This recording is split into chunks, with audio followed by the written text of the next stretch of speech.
হ্যাঁ, ওরিয়েন্টেশন কি? ওরিয়েন্টেশন জানি এটা কি?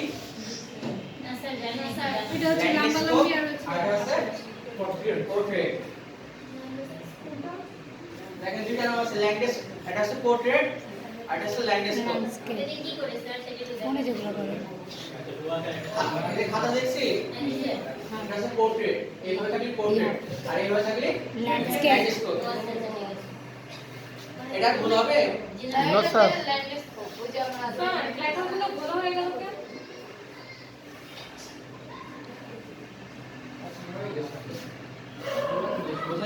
জুম করা আছে মনে হয়।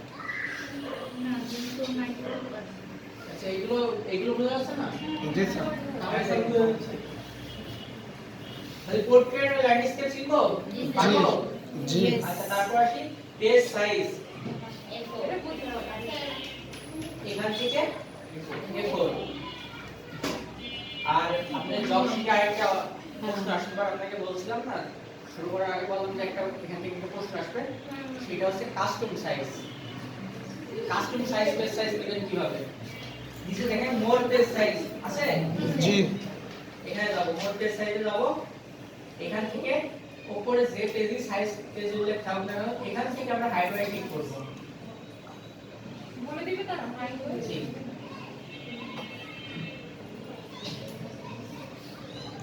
তেইশে 5.27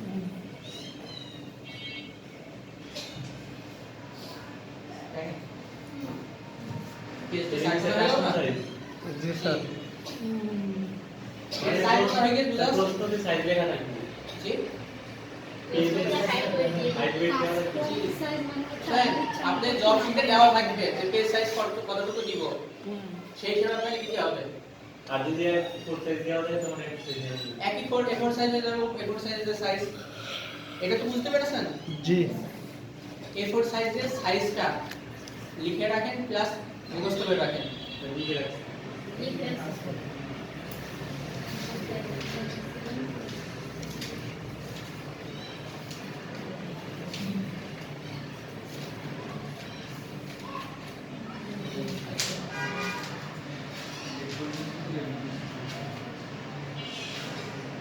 এইটাও একটু লিখে রাখেন। 210 মিলিমিটার বাই 297 মিলিমিটার।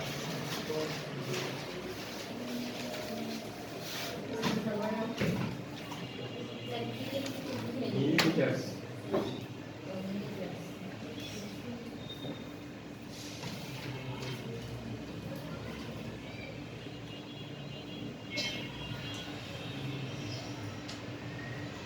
ওই যে কাস্টমার দিয়ে লিখবো নাকি?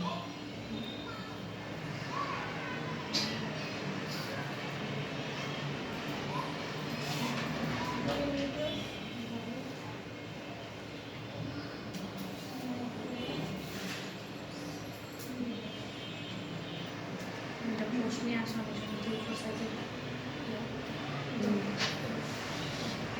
আচ্ছা আচ্ছা তো বিষয়টা আমাদের যে মেডিকেলে আসবে আর আরো ইতে আসতে পারে, ইসিতে আসতে পারে, কিংবা অন্যতেও আসতে পারে, অন্যতেও আসতে পারে।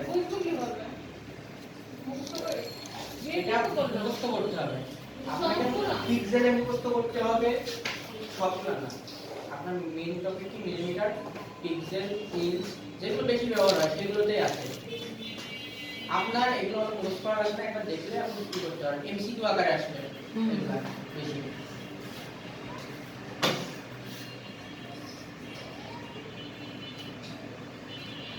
তারপর কলম বলে একটা অপশন আছে দেখছি? জি এখান থেকে আমরা দেখি না একটা প্রশ্ন দেখি না A4 সাইজের একটা পেজ কিন্তু ল্যান্ডস্কেপ করলে এদিকে একটা থাকে এদিকে একটা থাকে, জি স্যার। এটাই কলম দিয়ে দেই। যেমন মাঝখানে আমরা কি এটা মনে করেন A4 সাইজ পেজ, ঠিক আছে? ল্যান্ডস্কেপ করলাম কিন্তু এটা দুটো কলম, এটা বুঝতে পারছেন? কলম দুটো এখান থেকেও আমরা কলম দুটো করে দিলে দুটো হয়ে যাবে, পাশে একটা লেখা যাবে। আমরা গাইড দেখি না গাইডে থাকে না একটা পেজ দিতে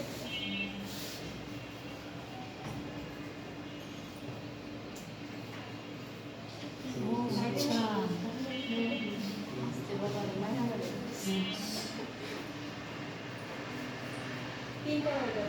পড়াতে চাই আমরা। পত্রিকার জন্য এটা ব্যবহার করা হয়, তাই না স্যার?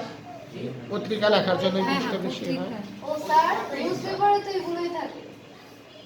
আগে আপনার শিখার থাকে তো অনেক জায়গায় নিউজ পেপার বলে না, বইতে থাকে, গাইডে থাকে, সব জায়গায় এগুলো ব্যবহার হয়। প্রয়োজন অনুযায়ী ব্যবহার হয়।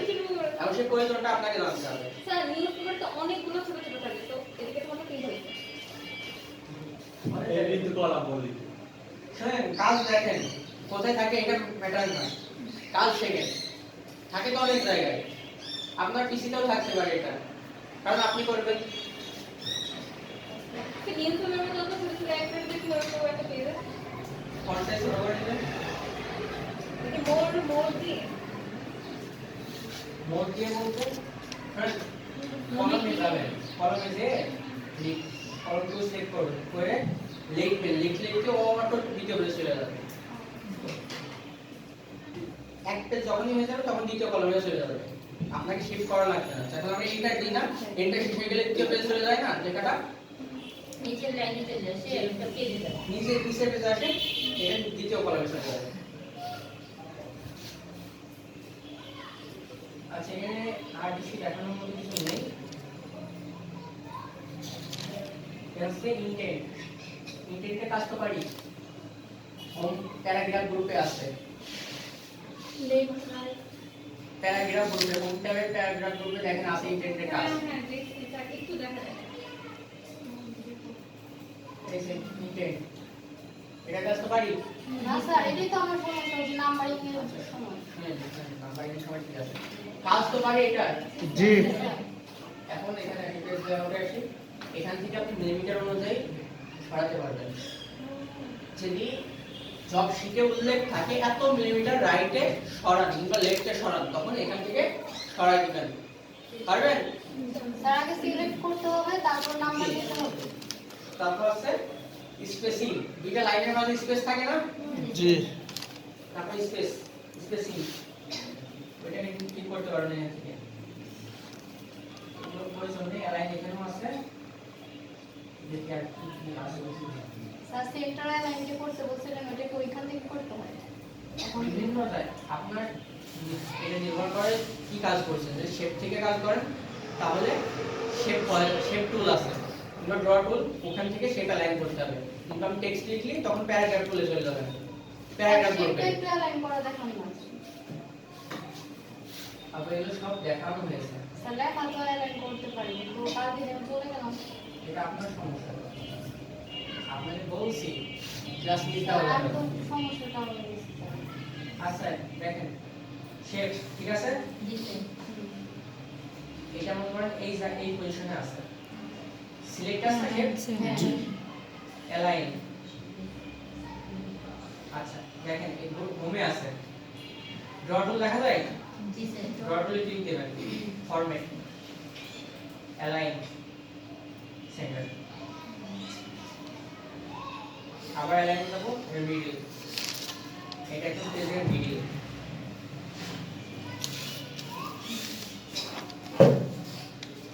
ক্লিয়ার এটা?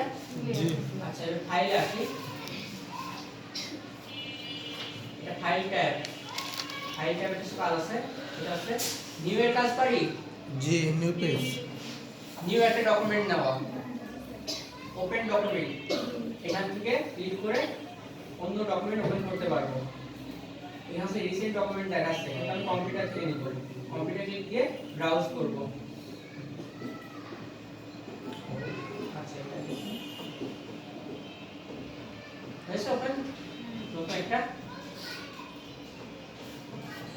আবার ফাইলে যাই, সেভ তো জানি, সেভ অ্যাজ, জি সেভ অ্যাজ কাজ তো দেখানো হয়েছে, বিভিন্ন ফরম্যাটে আপনি সেভ করতে পারবেন।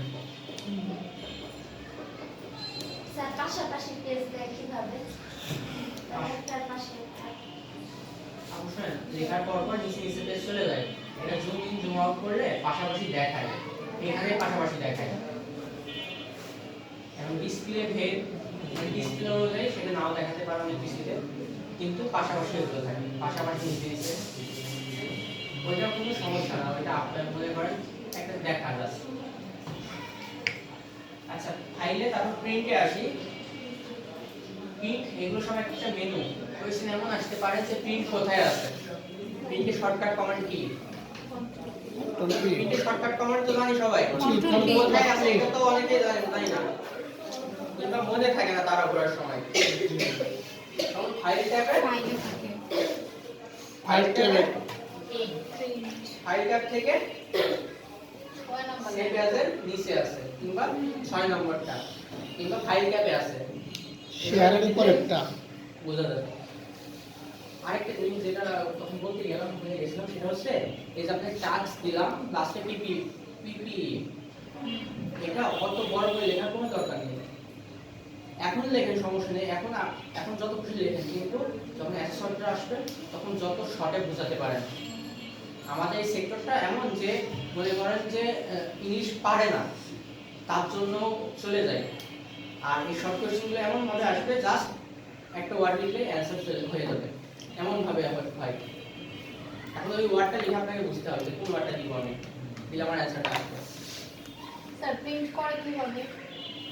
আচ্ছা আপু আসছি, প্রিন্টে আসি। আচ্ছা এখানে আসি, দেখেন প্রিন্টার লেখা আছে, এখান থেকে আপনি প্রিন্টার নির্বাচন করতে পারবেন, আপনি কিসে প্রিন্ট করবেন সেটা নির্বাচন করতে পারবেন। সেই প্রিন্টার নির্বাচন করবেন, এখানে দেখবেন সেটার নাম থাকবে প্লাস রেডি লেখা থাকবে, অন থাকলে সেটা রেডি লেখা থাকবে, আর যদি অফ থাকে তাহলে অফলাইন। তাহলে page all page, print all page দেখা যায়। এখান থেকে আর কোনো অপশন না, জাস্ট অল পেজ মানে সব পেজ প্রিন্ট হবে, আর এখানে এসে আপনি 1 দিলে 1 নম্বর পেজ প্রিন্ট হবে, -2 দিলে 1 থেকে 2 নম্বর পেজ পর্যন্ত প্রিন্ট হবে, তারপর কমা 1 2 দিলে 1 2 প্রিন্ট হবে, কিংবা কমা 1 5 দিলে 1 নম্বর পেজ আর 5 নম্বর পেজ প্রিন্ট হবে। মাইনাস ওকে বোঝাই দিতে হবে যে 1 থেকে 5 পর্যন্ত প্রিন্ট করে দাও। এইটা নিয়ে সমস্যা আছে কারণ? কোশ্চেন আছে? না স্যার। আচ্ছা তারপরে আসি প্রিন্ট ওয়ান সাইড, এটা বোথ সাইড করা যায় প্রিন্টার ওয়াইজ, কিন্তু আপনার প্রথমে ওয়ান সাইডে জানাবেন, কারণ এটা আমাদের লেজার প্রিন্টারে বেশি কাজ হবে, এখান থেকে ওয়ান সাইডে হতো। তারপর এখান থেকে পেজ ওরিয়েন্টেশনটাও চেঞ্জ করতে পারবেন, ল্যান্ডস্কেপ, পোর্ট্রেট, প্রিন্টের সময় প্রিভিউ দেখতে পারবেন। আর এখানে দেখছেন না, এটা প্রিভিউ কিভাবে প্রিন্ট হবে সেটা দেখাবে এখানে। আর এখান থেকে পেজ সাইজ, মনে করেন আমার পেজ সাইজ আছে লেটার, কিন্তু আমি প্রিন্টের সময় A4 করে দিলাম, সেটাও পারবেন এখান থেকে। আর মার্জিন তো দেখানো হয়েছে, আর পেজ পার শিট, মনে করেন আমার এক শিটে সব ধরাবো, এখান থেকে সেটা ধরাতেও পারবেন। এখানে দেখেন 2 পেজ পার শিট, একই জিনিস এক পেজে 2টা থাকবে।